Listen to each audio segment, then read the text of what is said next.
You and all the school parent groups about the country, and you must stand united on this and stamp out this frightful assassin of our youth.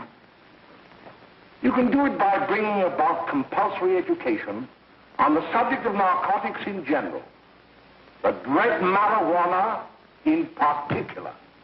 That is the purpose of this meeting, ladies and gentlemen, to lay the foundation for a nationwide campaign by you to demand by law such compulsory education. Because it is only through enlightenment that this scourge can be wiped out. Out of the traffic in these drugs, a lawlessness that we can scarcely estimate has grown and is now flourishing. It exists in almost every city and hamlet in the country. It might be interesting and important for you to know some of the methods used in bringing these drugs into the country, and the work of the forces of law and order, which are daily combating the traffic, always at the risk of life, by their agents. This ceaseless fight against the drug traffic is directed by the Department of Narcotics, Washington.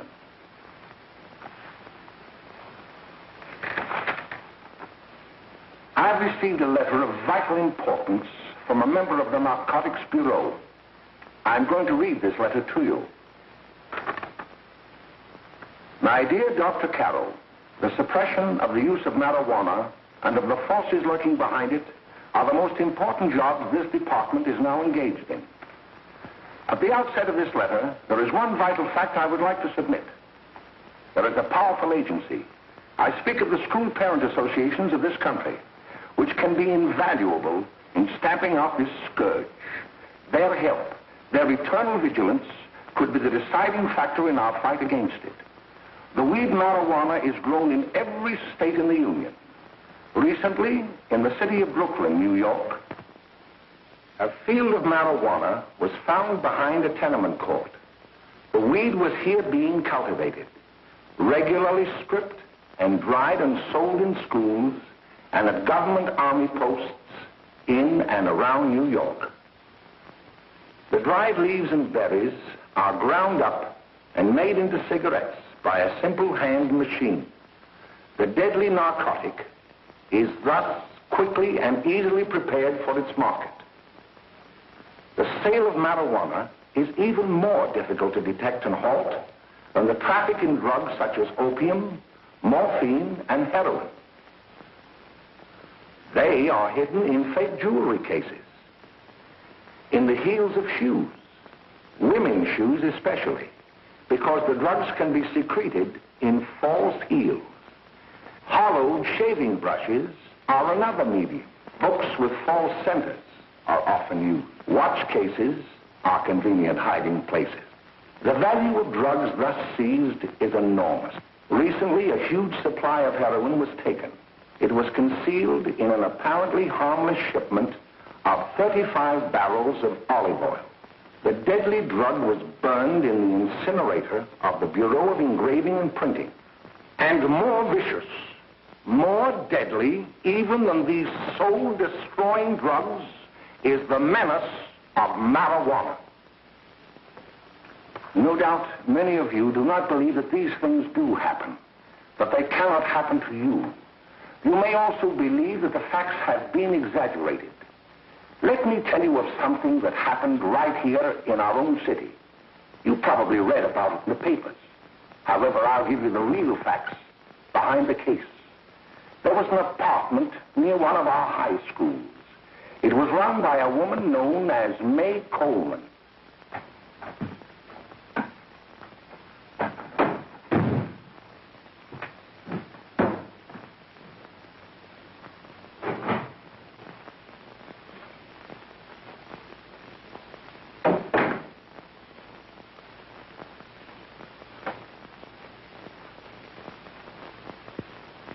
Hey, come on, May, get up.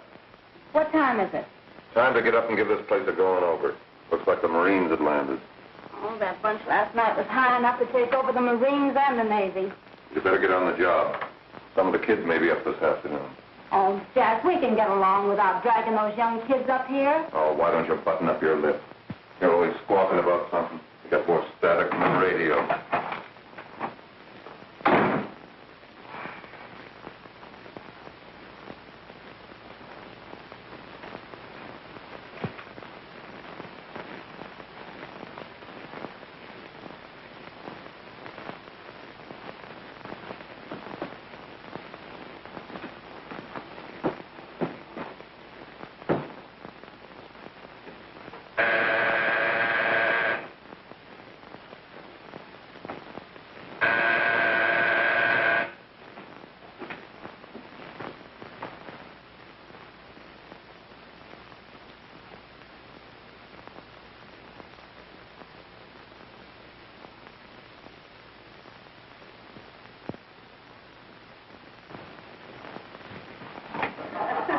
Oh, greetings. Well, hello, fella. How are you? Fine, how are you? Come here. Come here. Yeah. All right, glad to see you. Is Meade? Should be right in. Just sit down and make yourself comfortable.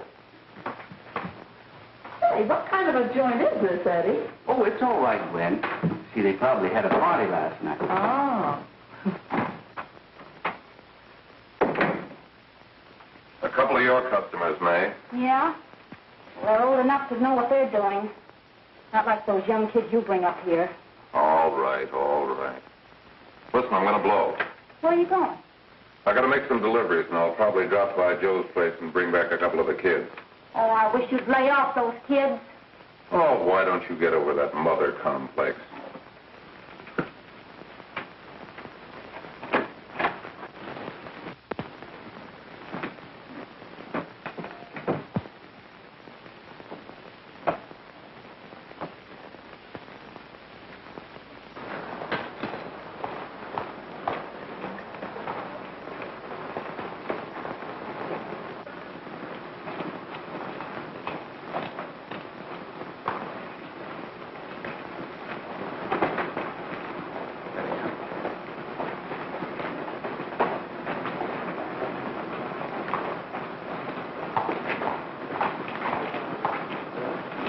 Oh, by the way, Ralph, I'm sort of getting a little party Saturday afternoon over at my grandmother's. You know, the place with the swimming pool? Like to come? Thanks, Eddie. Maybe I will. I'd sure like to have you. Okay, I'll probably drop over. So long, Ralph. See you later. Hey, Ralph. Hi, kid. Fine, Jack, and you? Oh, great. Where you heading? Oh. Hey, how do you like that?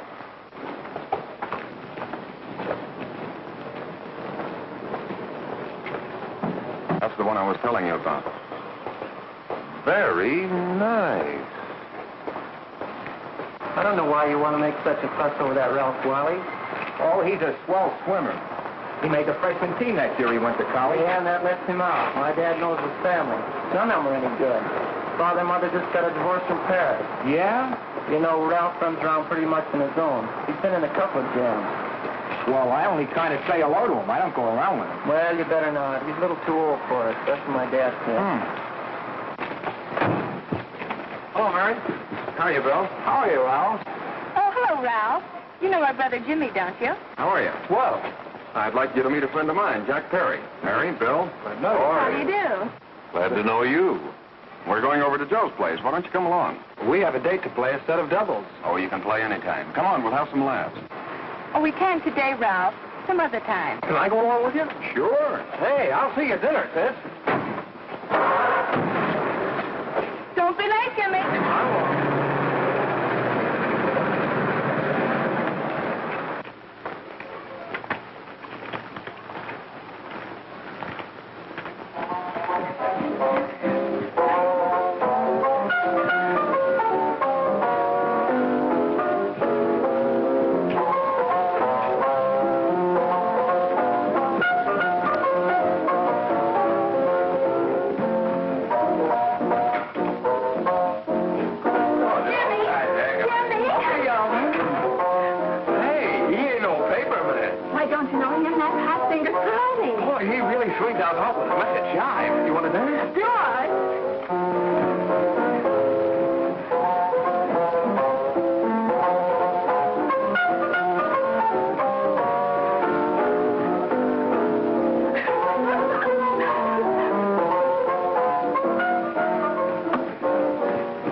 Nipped at the apartment a little later.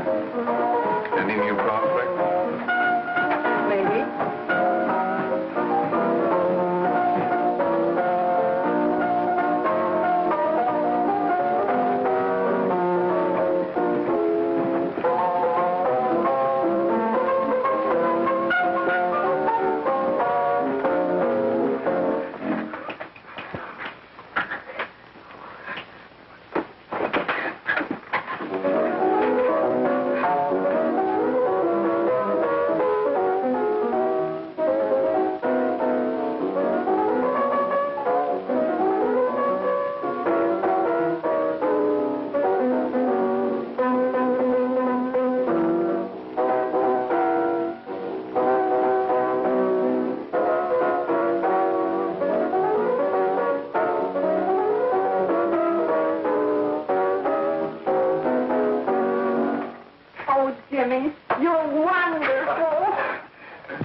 You just finding that out?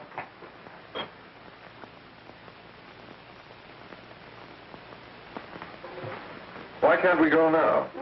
Good. Hey, kids, we're having a little party up at my girlfriend's apartment. Wouldn't you like to come? Oh, I'd love to. You want to come, don't you, Jimmy? Oh, sure. Any place with you. Well, come along. We can all go in my car.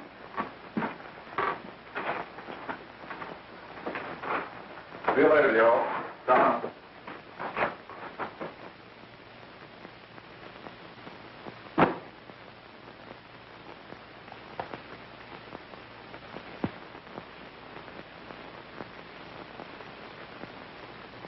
It's sweet of you to help me, Bill. Well, I'll try anything except domestic science. Why, Bill, don't you want to learn something about running your own home? The answer is no. You know, after that session we had yesterday, I went home and told Mother that the trouble with her pot roast gravy was she hadn't added 3 heaping teaspoonfuls of olive oil. What did she say? She didn't say anything. She just threw me out of the kitchen. Well, I don't wonder. Hello, children. Hello, Mother. Hello, Mrs. Lane. That was sweet of you, Mother. Gosh, hot chocolate. Thanks, Mrs. Lane. I know you can't study on empty stomachs. Now then, enjoy yourself. He will. She will too, Mrs. Lane. May I? Oh, thank you, kind sir. You're so very, very kind. Mary, before we do that math, how about reading some of this? It's swell. Romeo and Juliet. Don't you like it? Uh-huh. You know, when I study this, I kind of think of you. I just sort of feel as though you're there beside me. Well, listen. It is my soul that calls upon thy name. How silver sweet sound lovers' tongues by night, like softest music to attending ears. Romeo, My dear, what o'clock tomorrow shall I send to thee? by the hour of 9. I will not fail. 'Tis 20 years till then.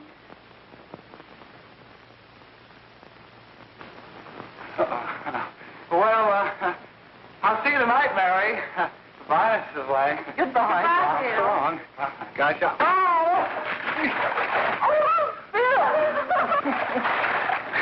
Oh, Oh, I guess I'm all right. Well, bye. Bye. Hey, Jay! Oh, Julie. Hey. Hey, Dad, you got anything for me? Well, there should be. Don't bother your father every night. Have you? There you are. What made you so late, Bill? I was getting worried. Well, I had to study, Ma. He was not. I saw him out walking with his girl. Bill's got a girl. Got a girl. Ma, make him cut it out. Junior, Well, Bill has got a girl. quiet. And put that candy away till after dinner. Henry, you shouldn't have given it to him. Well, he has got a girlfriend, and her name is Mary. Yeah, I'll shut you up. Bill, Junior, put that carrying on. Junior! Oh, that's the number down there. All right there, young. Mary's little man. Mary's little man. I didn't mean to Bill honest, I didn't. Oh, well, what I'm burned up about is it just didn't say Bill had a swell girl. Gee, it must be love. She'd have to be swell for you to like her. Uh-huh. Sounds like you want something. Come on, what is it? Well, it's my model airplane. It won't work. Gosh, Bill, you could fix it. You can fix anything. Okay, I'll fix it. Dad, read me for you, will you? Go ahead. Here we are. You see? Oh, hello, Jimmy. Mary told me to wait and tell her she had to go home. Her mother wanted her to go to the dressmaker with her. Oh, thanks, Jimmy. Must be getting grown up. I see Mary let you have the car. Yeah. Can I take you any place? Well, I wasn't going any place in particular. Well, then, how about driving me over to the show's place with me? I'll buy you a soda. I never drink that stuff. Well, gee, I'll buy you something else. Okay. You're on the hook for one root beer. Well.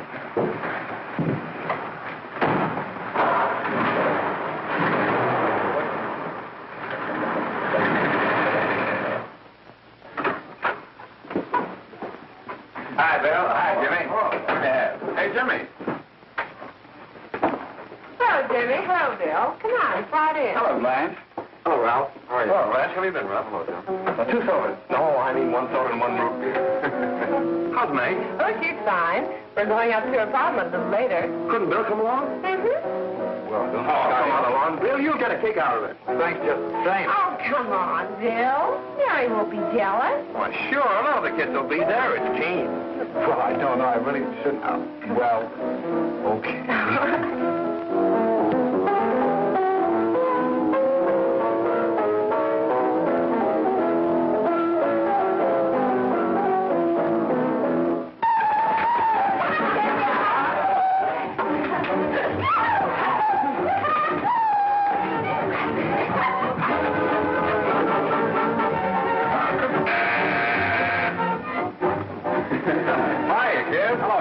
What do you say?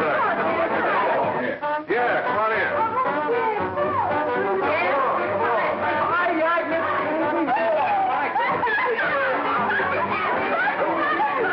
Come on, Bill. Don't stand there.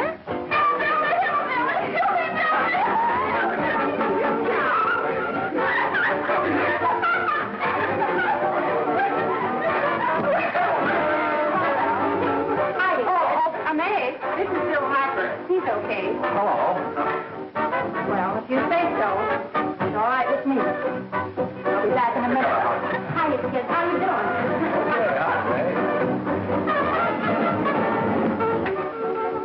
There's a new one in the bay.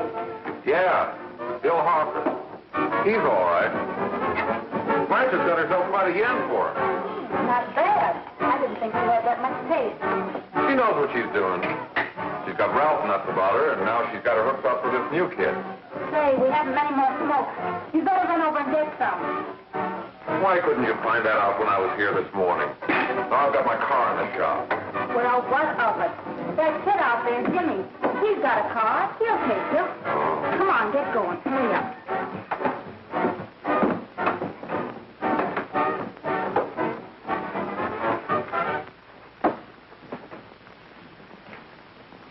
Hey, Jimmy. Yeah? I've got to run over to Cedar Avenue for a minute. You've got a car, haven't you? Why, yeah, my sister. Mind giving me a lift? Why, sure. Come on. Okay.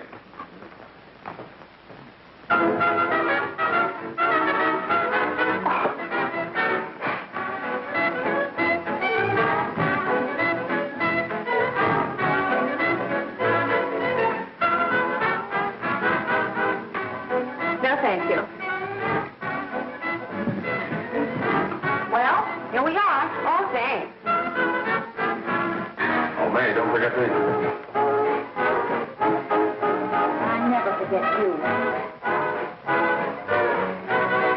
Oh, here. If you want a good smoke, try one of these.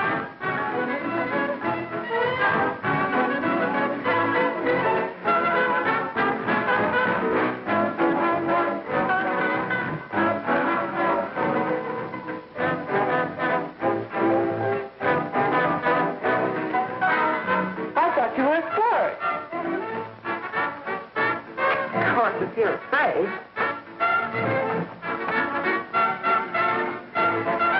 That's better. That's more like like this. I know you like that. Really, you will. And just take a puff of that.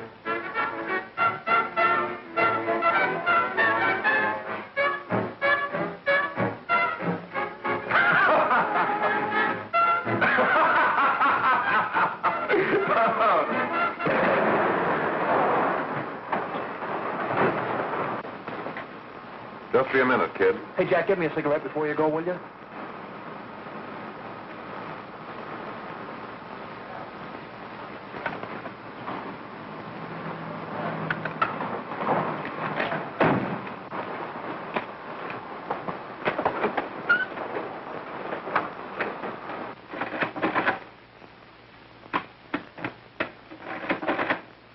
Hello, Jack. Hi, boss. How's business? Getting better every day. Those kids sure go for it. Swell. Had to run over for a couple more cartons. Ran short today. All right. Yanni, that's 10 gross for Jack Perry. Who? Pete Daly. All right, send him in. It's all right, stay where you are.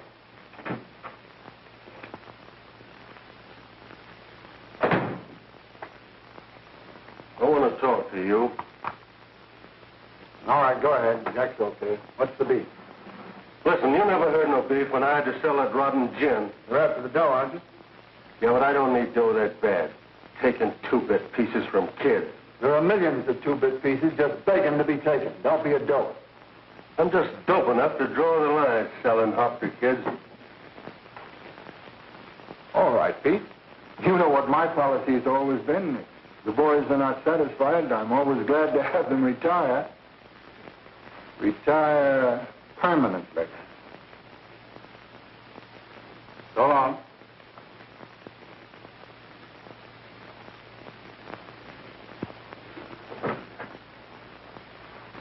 I only wish you had a couple of kids so I could... Get out!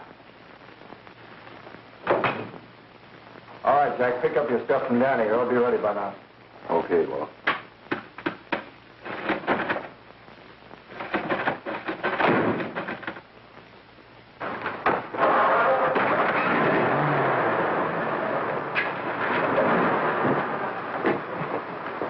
Let's go, Jack. I'm red hot. Better be careful how you drive it. The first thing you know, you'll be ice cold.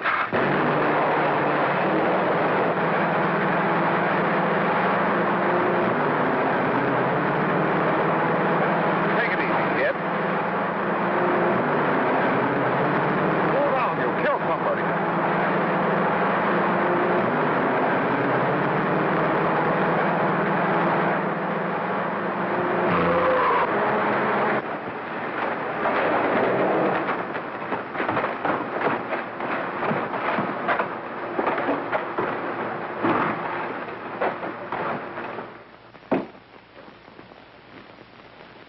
Mary, you're not eating your breakfast again. Bill Hartford hasn't been around lately. Anything wrong between you two? Why should there be anything wrong? There shouldn't be, I'm sure. And whatever it is isn't serious, I know. I'm sorry, Mother, for snapping at you like that. Don't worry about it, dear. Why don't you speak frankly to Bill? He'll be honest whatever the trouble is. I'm sure Bill Hartford never lied about anything. Yes, that's right. Bill's mother says he never lies. There, you see? You think it'd be all right if I speak to him about it? Why, of course. Oh, Jimmy. Well, Sit down, darling, and I'll have your breakfast for you in a moment.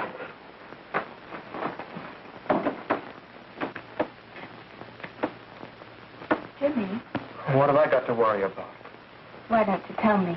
Oh, for Pete's sake, don't start to cross-examine me, will you? I'm all right. Jimmy, don't let Mother see you like that.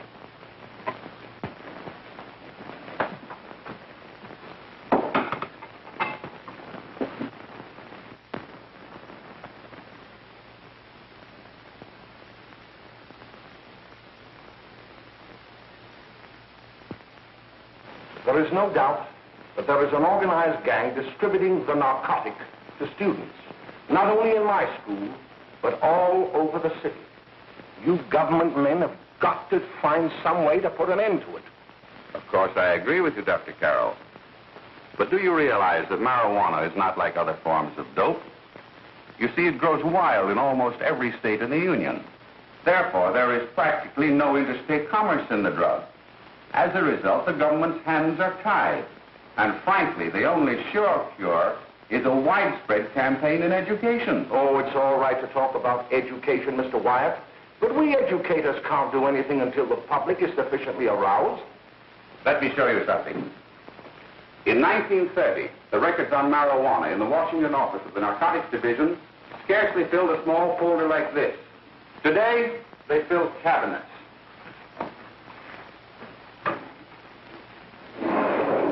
All these devoted to marijuana records. Here is an example. A 16-year-old lad apprehended in the act of staging a holdup. 16 years old and a marijuana addict. Here is a most tragic case. Yes, I remember. Just a young boy. Under the influence of the drug, he killed his entire family with an axe. Then there is the most vicious type of case. Here, in Michigan, a young girl, 17 years old, a reefer smoker, taken in a raid in the company with 5 young men. Here is a particularly flagrant case. Yes, I remember. The newspapers made quite a play of it. In West Virginia, wasn't it? Yes. And there are hundreds of them coming up, new ones every day. I'd like to take these records, if I may. I feel they would be of invaluable assistance to me in combating the evil in my school. You're very welcome, Dr. Carroll. Thank you. Sit down, Bill.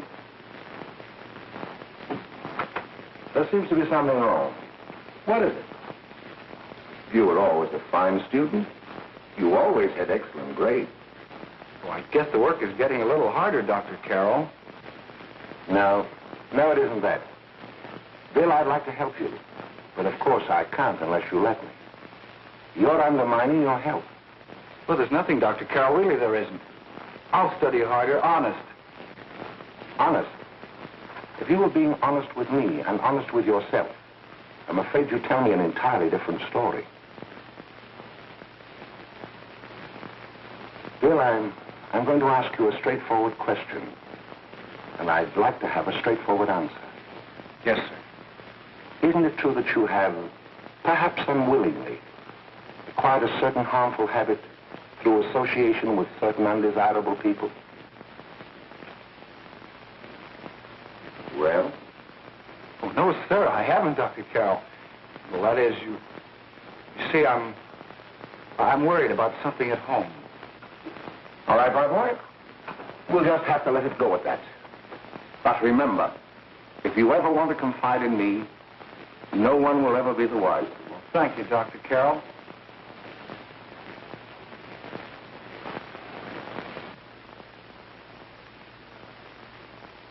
Hello, Mary.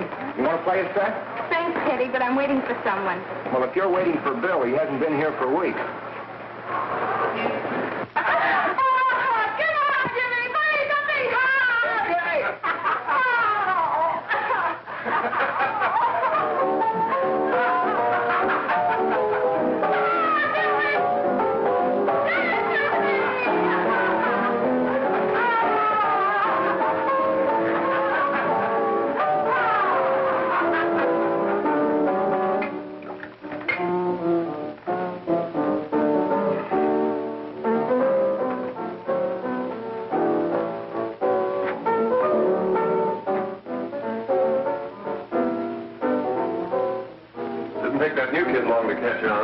Don't take any of them long.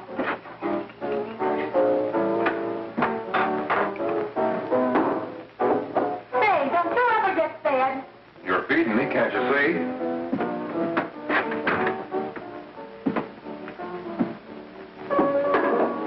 Give me a knife and a fork, will you? Get it yourself.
Morning, Miss. We're from the police department.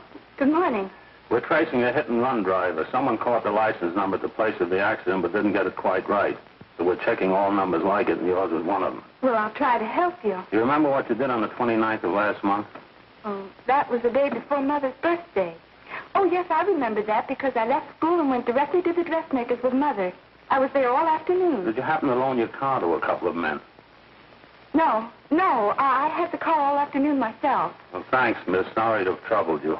Tell me, was the person killed? Fortunately, he wasn't, but that's still no excuse for hit-and-run driving.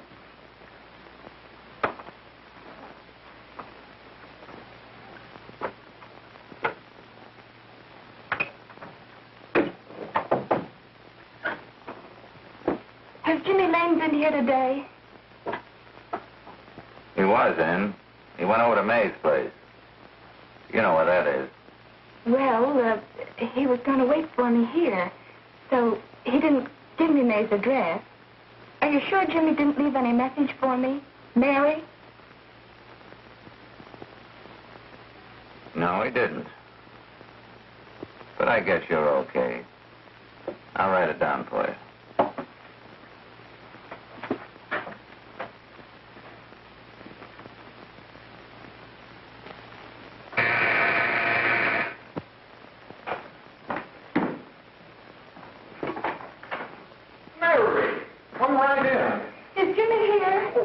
Around somewhere. I think he went out to take Agnes home, but he'll be right back. Come in and sit down, Mary. And let me take your coat. Who's the new kid just came in?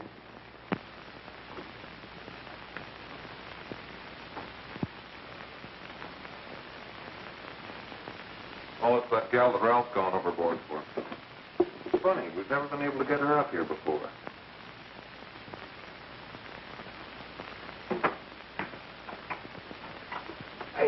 Hey, scram, will you?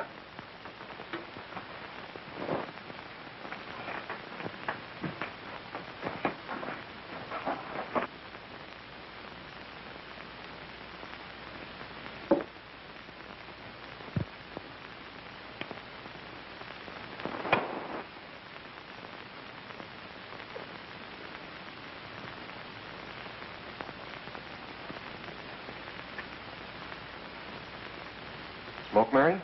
Thanks. Are you sure Jimmy will be back soon? Sure, any minute.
Hey, what's the matter? An orphan?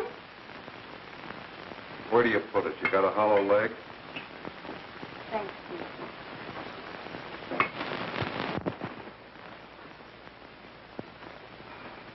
do you feel, Mary? Oh, Mary, give me a... Mary. No, don't. Please, Oh, Mary.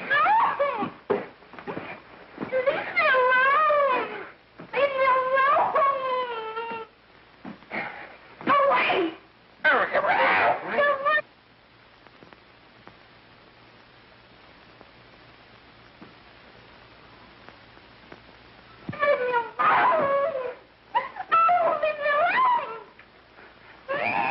Everything's over.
Jack, is she all right?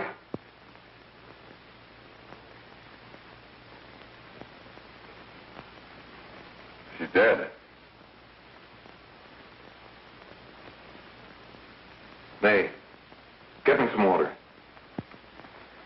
Now listen, you two. I want you to get out of here. Get out of here and forget you're ever in here today. I'll handle this. Now get going.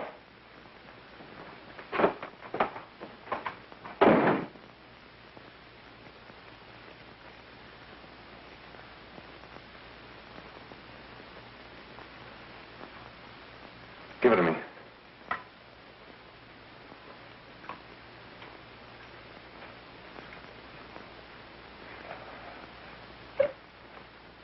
Here.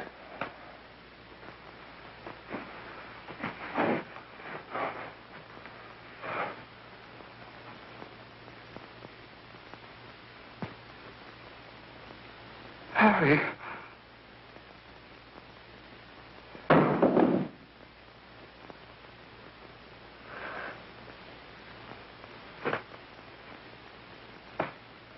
Mary. Mary. What happened? You killed her.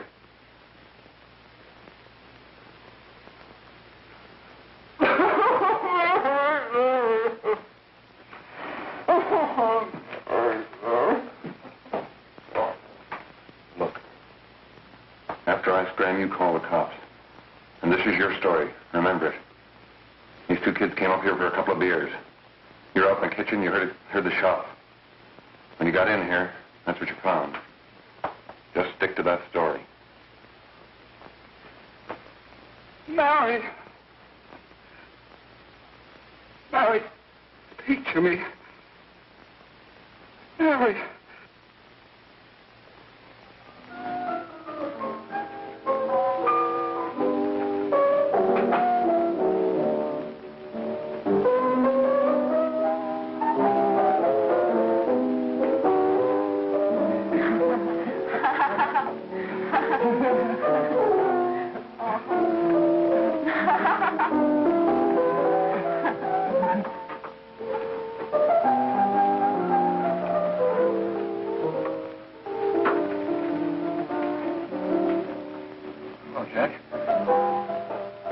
Talking to a friend of mine.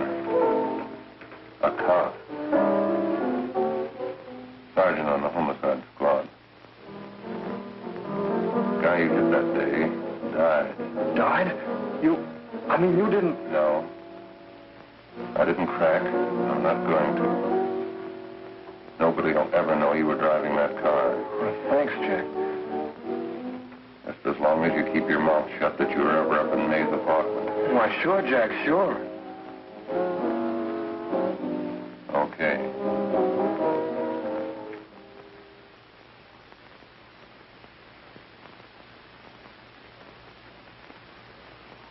Your Honor, I'd like to recall Dr. Alfred Carroll to the stand. Call Dr. Alfred Carroll to the stand.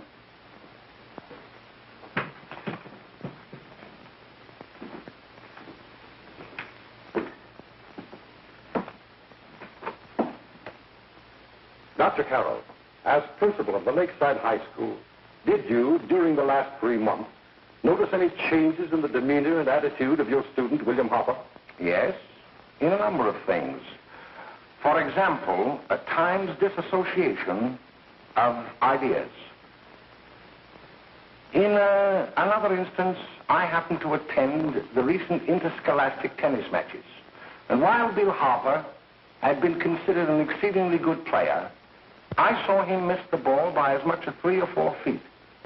This, I understand, could be attributed to the use of marijuana.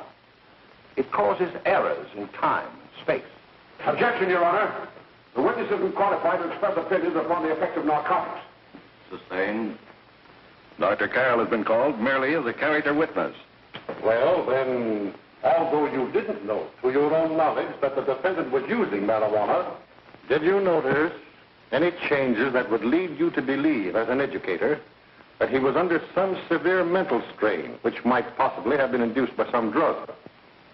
Yes, I recall distinctly a few weeks ago. It was during a class of English literature. There was a serious discussion of Shakespeare's Romeo and Juliet when he suddenly burst into an uncontrollable fit of hysterical laughter. Oh, by the way, Dr. Carroll, 6 months ago, what would have been your opinion regarding the character of my client?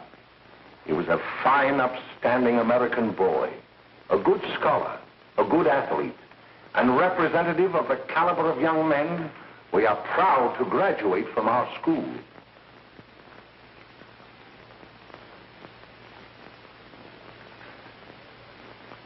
Oh, snap out of it, will you? It's not our fault.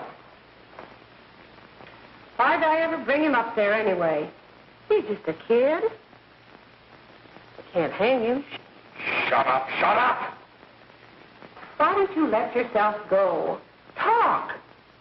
Go off your nuts and have me that way, too. It was his own fault, wasn't it? Shut up! They've got us hidden out, haven't they? The cops can't find us. Jack, I want to get out of this place. You're going to stay here as long as we have to keep those two out there undercover. Until the trial's over. The boss gets a better idea.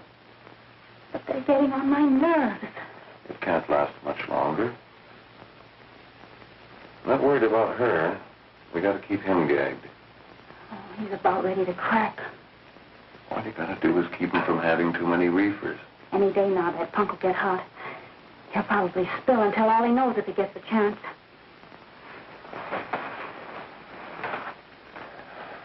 I don't think he'll get it. I'll see you later. Where are you going? I'm going to see the boss.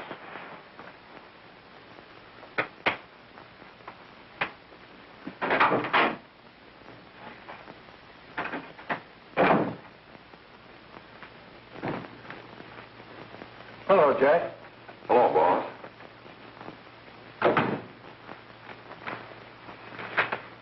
What are we going to do about that Wiley guy? Still jittery, huh? I don't know what the punk's going to do. Keep feeding him those hot sticks. That's what May's been doing. That's no good. I got a hunch that he's due to crack when that Harper verdict comes in. If he's on the tee, he's liable to take a powder on us and blow his topper to the DA. You mean you think we'd all be better off if he never heard the verdict? Well, what are you waiting for?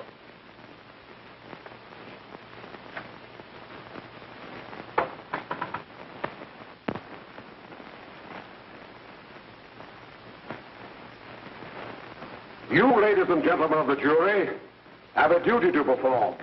A duty to yourselves and to our community. Mary Lane is dead.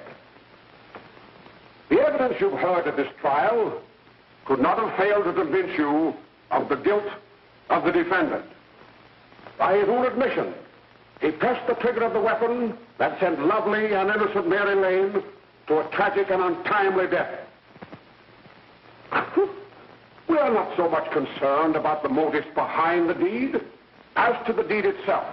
While the defendant has told you that he saw someone attacking Mary Lane and that his mind went blank from that moment on, the defense has been unable to produce one witness to substantiate that statement. Now, ladies and gentlemen of the jury, you heard able men testify at this trial, men who have tried to bring out the fact that the defendant might have become momentarily insane when he fired the shot that killed Mary Lane. But the defense has been unable to prove that he was insane. William Harper was sane when he visited the apartment where the tragedy occurred. He was in the habit of visiting the place. He was sane when he went into a bedroom with another young woman. You've all heard what went on in that room. You heard it from the defendant's own lips.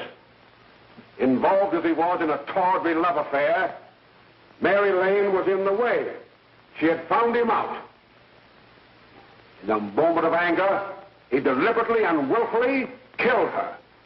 If such deeds are permitted to go unpunished, this community would cease to be a decent and safe place for us or our children to live.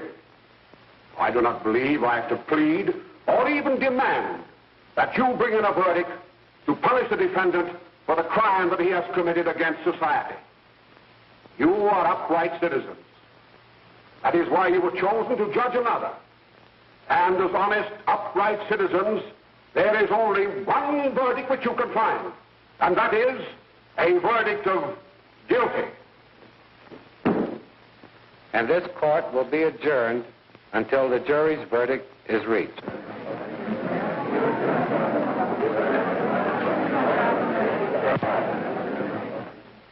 I suppose you all feel the same about this case.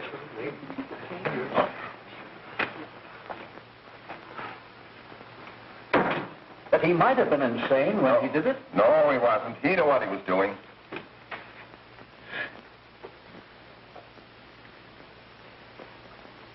But supposing he was insane? You can never make me believe it, nor anybody else. We'll take a first vote.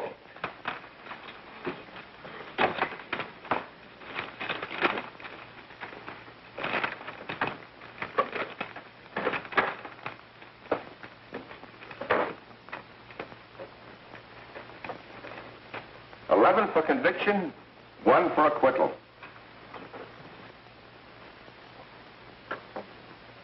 But there's a reasonable doubt about the boy's sanity. We can't. No doubt about the fact that he murdered her. He admitted it himself. That wasn't the first time he was there.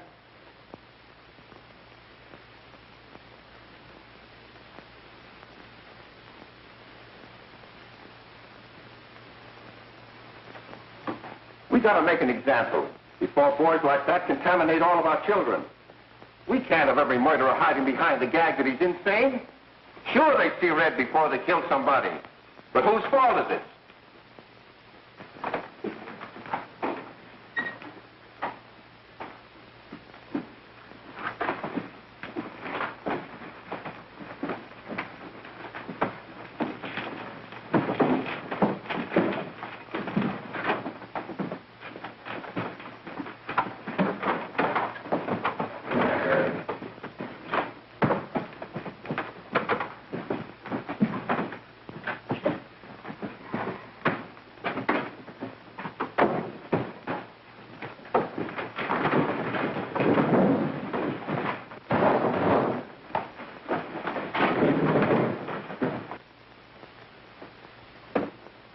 Have you reached a verdict?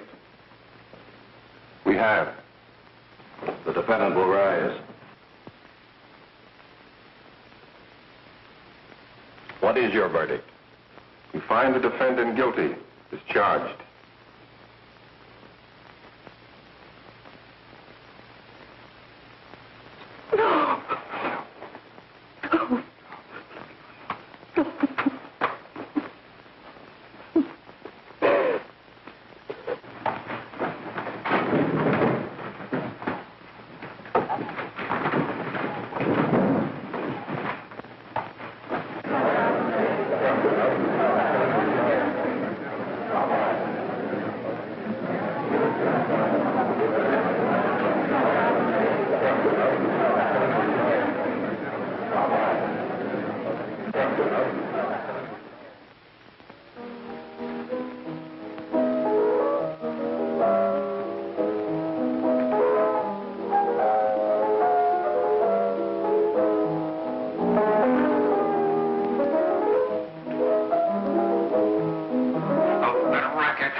What do you want?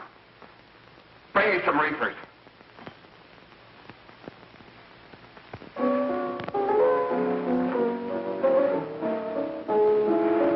They're going to hang him. Blanche, they're going to hang him. Oh, come on. Get a hold of yourself. Here you are. Now, quit that crazy laughing. Where's Jack?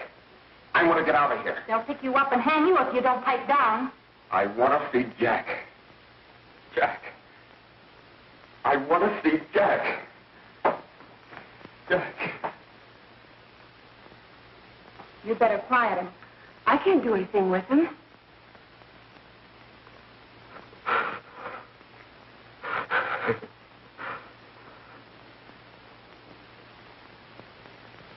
I've got to see Jack. We can't let that kid hang.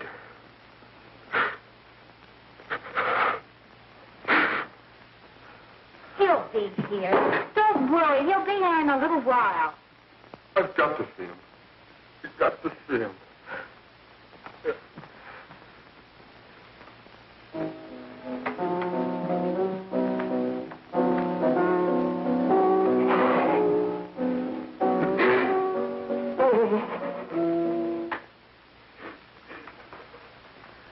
Come on, darling.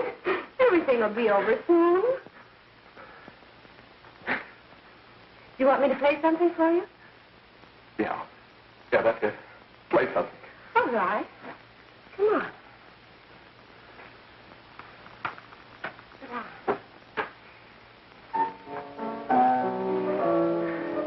Honey, give me a smoke, will you?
I know what you want. You want to kill me. You're crazy. Take it easy, kid. I just want to talk to you.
Give me a glass of water. Who's behind you? No, no, no.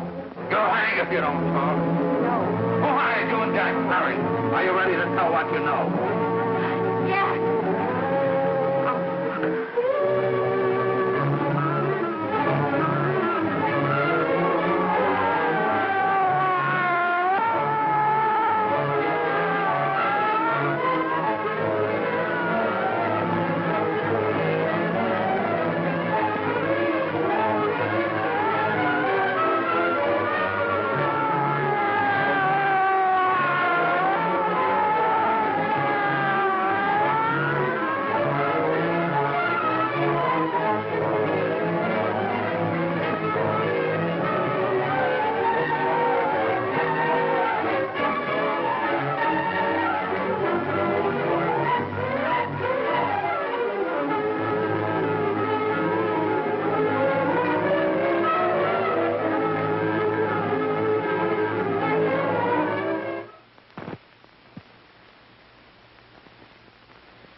If we can gain some measure of leniency for my client, she is prepared to enter a plea of guilty and, in addition, turn state's evidence in the case of William Harper. I regret that this court is not prepared to bargain with justice. I'll tell anyway. I was there. I saw it. I know who killed Mary. And I'll tell you who killed Mary Lane. It wasn't Bill. It was Jack. Jack Perry. He shot Mary, and then he put the gun in Bill's hand. We were all at the apartment one afternoon, and Mary came in looking for her brother. Bill and I, we'd been in another room. And Bill came in, he caught Ralph with Mary, and they started to fight. But it was Jack who had the gun. He was going to hit Bill over the head with it to make him stop. And then the gun went off. I saw it. I can see it now. It was horrible. And before he knew it, Mary was dead. But you see, Judge, Bill didn't know he hadn't killed Mary. He was so doped up, they made him think he had. Ralph wanted to tell you, too. Oh, if they'd only let him. But this is the truth, Judge. I'm telling you the truth.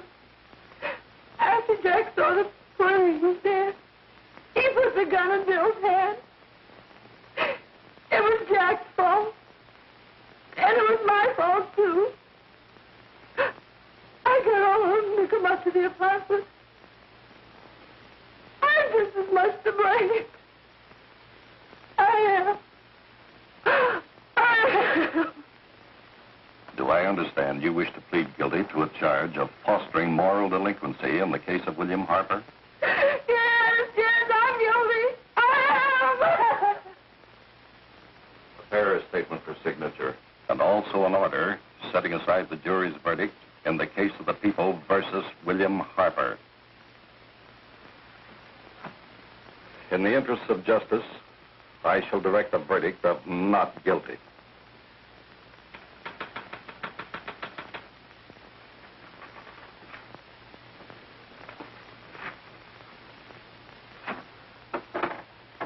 Sign here, please.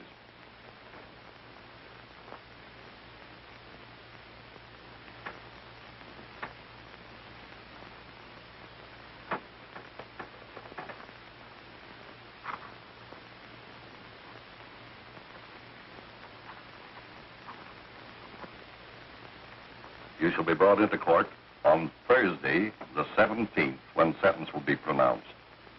Meanwhile, you will be held as a material witness in the case of the people versus Ralph Wiley.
done in the hearings before this court today to what I hope will be the final actions revolving about an unhappy and unfortunate case, one whose horrible tragedy will forever remain with me.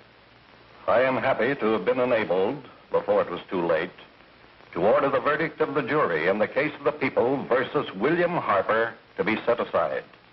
But, young man, although this court is convinced that to declare you guilty would have been a gross miscarriage of justice, we cannot condone your acts. And we can express only the hope that your experiences may not alone keep you, but thousands of others from the vicious pitfalls of marijuana. Thus, I am ordering you to remain in this court during the next case, so that you will be obliged to witness what you yourself so narrowly escaped. Call the case of the people versus Ralph Wiley.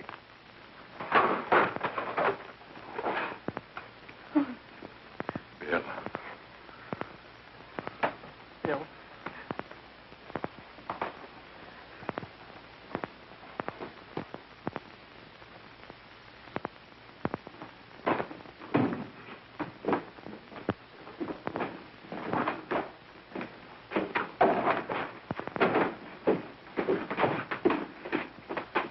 Your Honor, in this case, the state waives trial of the defendant, Ralph Wiley. It is convinced that he is hopelessly and incurably insane, a condition caused by the drug marijuana to which he was addicted.